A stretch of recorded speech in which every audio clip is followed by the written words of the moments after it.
પંથક આસપાસના ગામડાઓમાં ઇકો સેન્સિટિવ ઝોન લાગુ કરાતા ખેડૂતોમાં રોષ ફેલાયો છે અને દિવસે ને દિવસે વિરોધ ઉગ્ર બનતો જઈ રહ્યો છે। ત્યારે આજે જૂનાગઢ જિલ્લાના મેંદરડા તાલુકાના 21 ગામોનો જે ઇકો સેન્સિટિવ ઝોનમાં સમાવેશ થયો છે તે ગ્રામજનો અને ખેડૂતો દ્વારા આજે મેંદરડાના આંબેડકર ચોક ખાતેથી મામલતદાર કચેરી સુધી એક રોષભેર રેલીનું આયોજન કરવામાં આવ્યું હતું, જેમાં ઇકો સેન્સિટિવ ઝોન હટાવોના બેનરો સાથે આ રેલીનું આયોજન કરાયું હતું। તો બીજી તરફ ઇકો સેન્સિટિવ ઝોન હટાવો અને ખેડૂત બચાવોના નારા અને બેનરો લગાવવામાં આવ્યા હતા। ખાસ કરીને 500થી વધુ જેટલા ખેડૂતો અને ગ્રામજનો આ રેલીની અંદર જોડાયા હતા અને મામલતદાર કચેરી ખાતે પહોંચ્યા હતા। મેંદરડાના ખેડૂત અગ્રણી જોલિત બુસાના અધ્યક્ષસ્થાને આ રેલીનું આયોજન કરવામાં આવ્યું હતું, જેમાં રોષભેર રજૂઆત કરવામાં આવી છે। જો આગામી સમયમાં ઇકો સેન્સિટિવ ઝોનનો કાયદો નાબૂદ કરવામાં નહીં આવે તો ઉગ્ર આંદોલનની ચીમકી ઉચ્ચારાઈ છે। તો બીજી તરફ ગાંધીનગર ખાતે સચિવાલયનો ઘેરાવ કરવામાં આવશે તેવી પણ ચીમકી આપવામાં આવી હતી।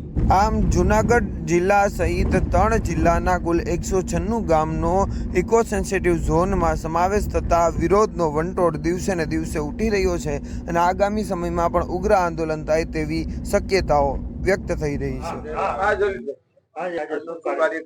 આજનો કાર્યક્રમ આજે ભારત સરકારે જે 196 ગામમાં ઇકો ઝોન લગાડ્યો છે એ 196 ગામમાંથી મેંદરડા તાલુકાના 21 ગામો આવે છે। આ 21 ગામના ખેડૂતો આજે સૌ આપમેળે ભેગા થઈ ભર બપોરે ભર તડકાના પાણી પીધા વગરના આજે પાદર ચોક થી 3-4 કિલોમીટર ચાલીને આજે મામલતદારને આવેદનપત્ર દેવા માટે આવ્યા છે।